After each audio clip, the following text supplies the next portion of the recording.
Bon, eh bien nous voilà dans la deuxième partie du tutoriel. Au départ, j'avais pensé de faire une animation dans 3ds Max, mais je vais ne pas le faire pour deux raisons. La première, c'est que 3ds Max, tout le monde ne le possède pas, mais vu le prix de la bête, c'est pas évident. Et secondo, une fois qu'on a 3ds Max, il faut encore le plugin qui transfère vers iClone. Et pour ça, il faut encore être certifié content développeur. Donc, c'est des gens qui sont très rares. Donc, on va s'attacher plus sur autre chose. On va faire des animations traditionnelles et alléger surtout les scènes qu'on modélise dans SketchUp. SketchUp, bon, est toujours bien pour l'architecture, hein, pas pour autre chose. Hein. On est bien d'accord là-dessus. Alors, une particularité de SketchUp, c'est qu'il permet de texturer sur les deux faces. Il a deux faces, la face avant et la face arrière. Alors ici, la première chose qui saute aux yeux, c'est que j'ai mis des erreurs exprès. On voit légèrement bleuté ici. Ça, ce sont des faces arrière. Alors, comment optimiser son modèle pour qu'il soit le plus léger possible pour être animable? Ben, ça passe déjà par ceci. Donc, je vais vous montrer un petit exemple tout bête. On va mettre un carrelage ici. Je le sélectionne pas, ça n'ira pas. Voilà.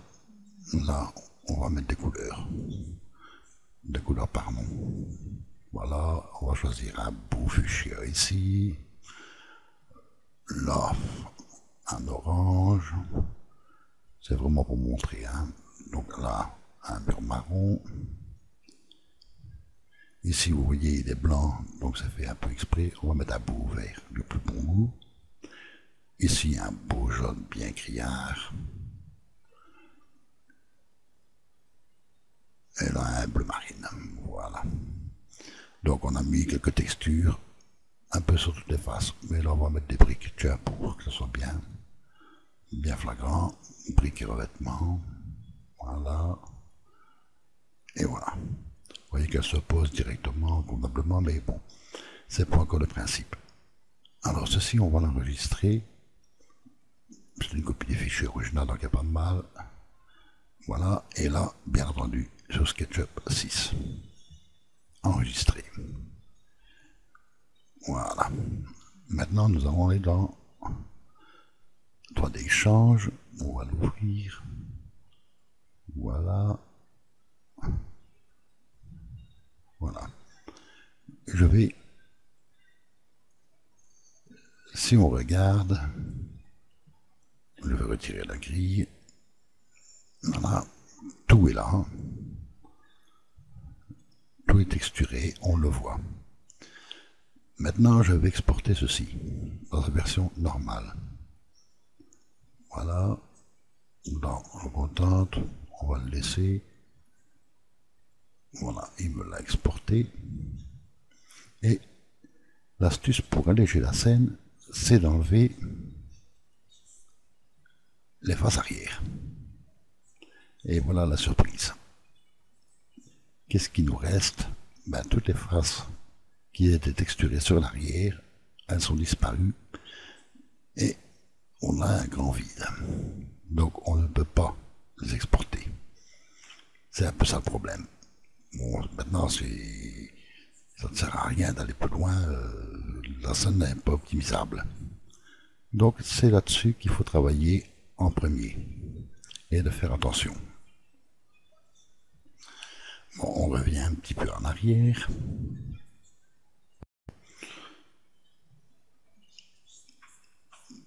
Voilà, on revient. Configuration. Alors maintenant, voilà. Inverser les faces. Ça devient blanc. On va pas arrêter le travail là. C'est juste un exemple. Voilà. Alors, deuxième étape, on va recommencer notre petit travail très vite.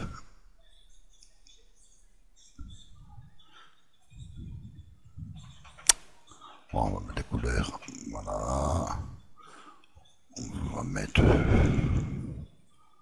On s'en fiche un petit peu.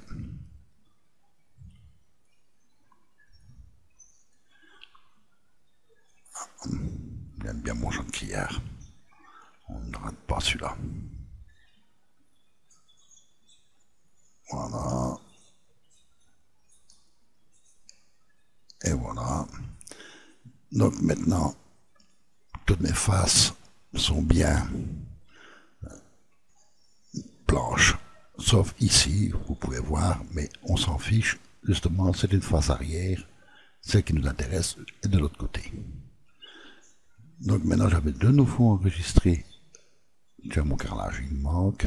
On va lui mettre. Voilà. Voilà. On réenregistre au format 6.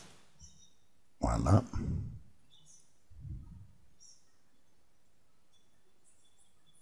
Oui. On retourne dans X change. On fait recharger. Il me recharge le modèle.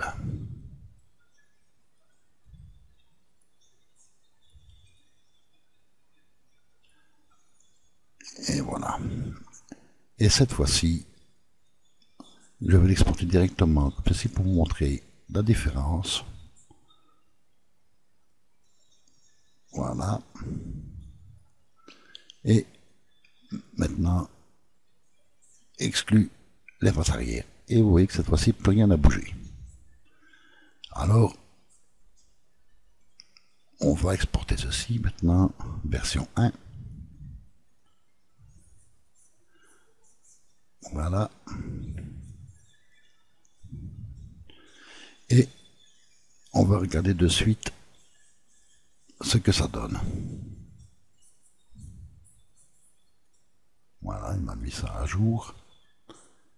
Le premier modèle. Et le deuxième. Tout de suite, ce qui frappe, c'est la vitesse qui a été mise sur la scène, donc c'est déjà très léger. Pourtant, il y a quelques faces. Celle-ci, avec les faces arrière en moins, fait exactement la moitié en poids de l'autre. Donc très léger. Et quand même, on peut mettre beaucoup plus d'objets dedans. Mais ça ne s'arrête pas là l'optimisation. Parce qu'on fait la chasse au poids. Comme moi, au moment d'été, quand j'ouvre ma garde-robe et que je regarde avec envie mes pantalons taille 40 de mes 20 ans. Bon.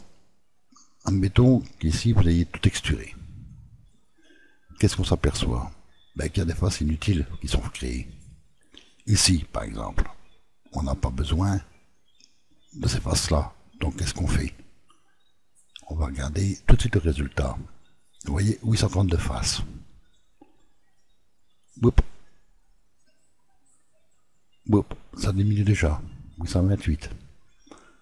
Bon, là, on ne verra pas au-dessus non plus. On diminue, on supprime tout ce qui est inutile. Comme ici. On fait attention de ne pas supprimer ce qui est inutile. Qu'est-ce qu'on a encore d'autre qui pourrait... Bon, on en a encore ici. Voilà. Voilà. Voilà. Et voilà. Et quand on a fait ceci, on fait la chasse vraiment. On a retiré des faces. Mais imaginez une scène complexe avec plein de faces dans ce modèle. Voilà. Et ce modèle-ci, déjà que j'ai explosé, on l'enregistre de nouveau sur le modèle 6.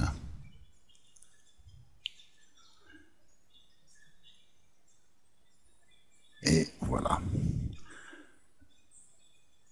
Je recharge le modèle.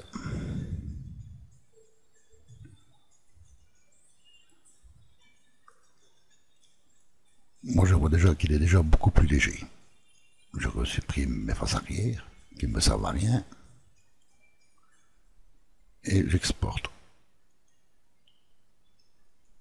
Modèle 3. Voilà. Je retourne dans iClone. Voilà. Et je vais mettre le troisième là. Et il est encore plus léger. J'ai supprimé des faces. Donc c'est bien pour dire que plus on diminue le nombre de faces, plus votre objet sera léger. Une autre petite astuce également, c'est que vous aimeriez bien avoir un plafond. Alors un plafond, on serait tenté de faire ceci, de créer un autre calque, ici, et voilà, on va créer un calque et on va fermer tous les points ici et on va les exporter après, comme ça on aura. Maintenant il y a plus simple, hein. Le plus simple c'est de faire ceci, l'outil mesure, il fait 1750 sur 1317,57, bon, j'étais un petit peu juste, mais il suffit simplement de créer à part sur une nouvelle scène un rectangle de 1750 de la surface, de le tirer et de supprimer les faces arrière comme d'habitude, et vous avez un plafond qui viendra se mettre directement ici et que vous pourrez cacher comme vous voulez. Voilà, alors maintenant le reste c'est créer une porte. Bon ben si vous êtes arrivé là, vous arriverez à créer une porte. Une petite astuce aussi pour alléger. Ici, j'ai besoin que d'une porte. Les autres sont là. Alors on va cacher un peu l'entrée pour voir, mais là, l'astuce va consister à ici. Voilà, je vais me mettre pour qu'on voit bien. Je veux une texture ici d'une porte. On va pas créer une porte qui crée encore des faces inutiles. Alors, l'astuce va consister à créer une texture. On va dire porte. On va dire 1, parce qu'on aura besoin des autres. Prendre des images les plus petites possibles. Donc 512 sur 512, c'est bien. Donc ici, comme vous voyez, sur l'arrière, comme il propose aussi, là on va prendre le fond sur les faces avant, faire un développement de texture, JPEG, OK. Vous voyez, il m'a mis en noir. Alors la seconde astuce viendra de prendre la porte 1 qui est là, vous l'ouvrez dans votre éditeur d'images,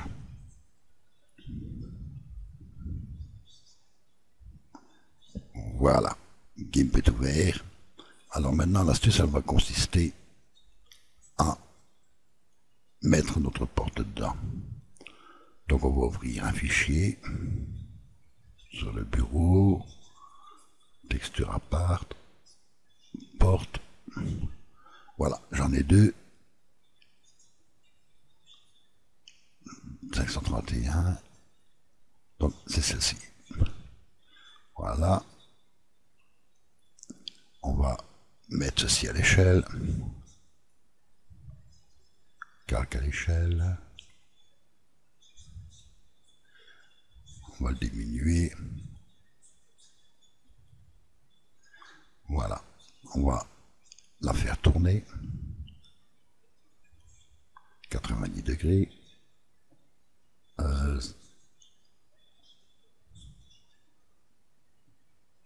non, 180,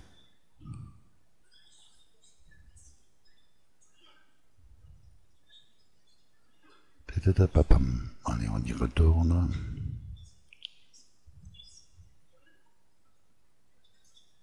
annuler, moins 90, voilà, rotation,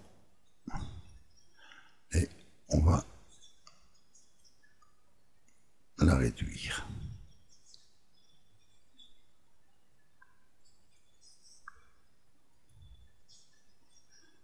Voilà.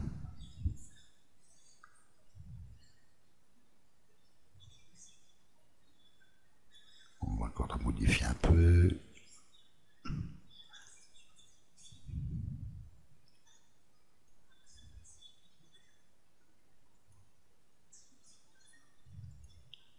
Voilà.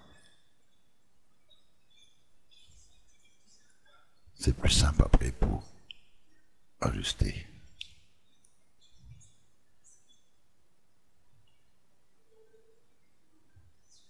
Voilà.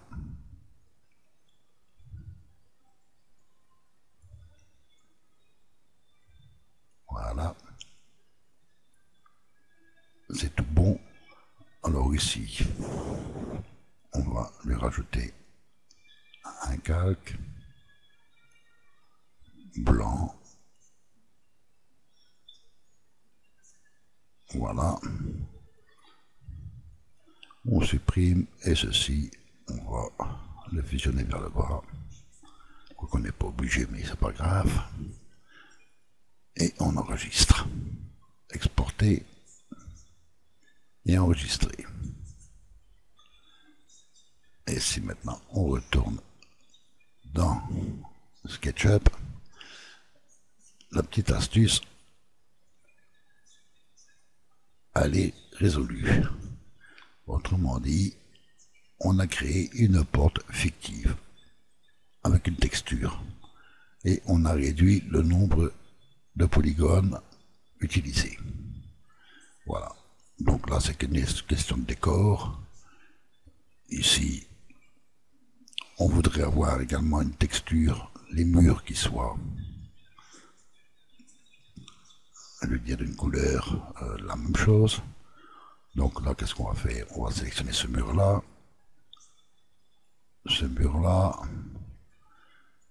et disons qu'on va créer une texture pour lui aussi.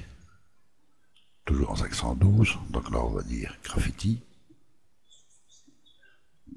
comme on peut voir dans nos belles cités de France. Voilà.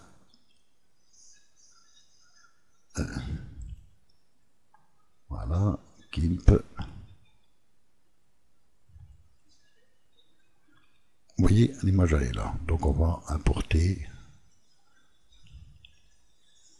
dedans, toujours sur le même principe, le bureau, texture apart, graffiti. Alors là, elle est très beau. Bien, on met celui-là, allez.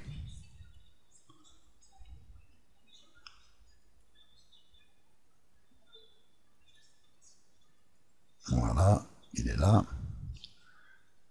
On va le réduire.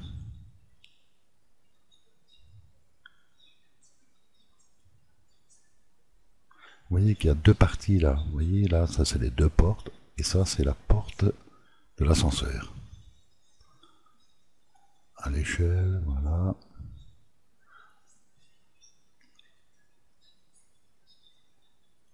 On va le positionner, parce qu'il est dans le bas.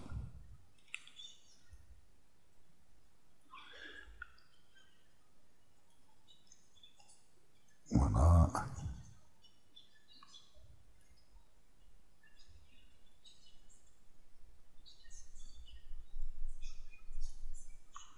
Voilà.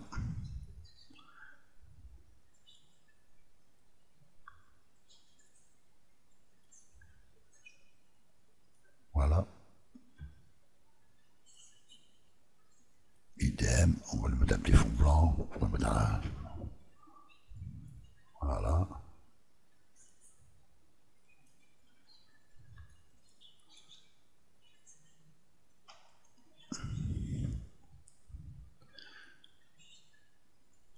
Exporter, enregistrer,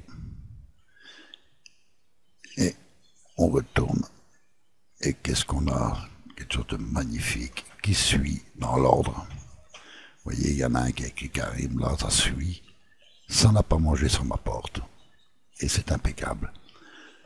Donc vous voyez que déjà, avec ces principes-là, vous pouvez améliorer la légèreté du modèle. Bon, la prochaine fois, je vous montrerai comment le modèle est terminé, texturé, parce que ça va être un peu long ici à montrer. Dans iClone, comment on peut améliorer, mettre du mobilier et améliorer les textures qu'on va mettre. Ce sera le prochain tome. Bon, juste une petite chose. On pourrait se poser la question de savoir, puisque le projet n'a que 832 faces, pourquoi, si on va dans les clones, on voit ici 3218 ou 3236 quand on l'a divisé en deux. Ben, la réponse est toute simple, elle vient des textures. C'est le poids des textures qui s'ajoute aux faces. Donc, il est préférable de privilégier des textures au format JPEG, légère, pas mettre au maximum pour diminuer le poids, et d'un format de 512 en général, ça convient très bien. Ça ne sert à rien de mettre du 1024 ou du 2048, ça alourdit inutilement le poids de la scène. Donc le choix de vos textures, de vos photos, faites-les judicieusement, et là vous gagnerez encore du poids sur le final à la scène. Ça ne sert à rien de mettre quelque chose d'énorme sur une face qu'on ne va quasiment pas voir, ça alourdit inutilement. Voilà. Ben, j'espère que je vous aurai aidé et je vous dis à bientôt et à la prochaine fois.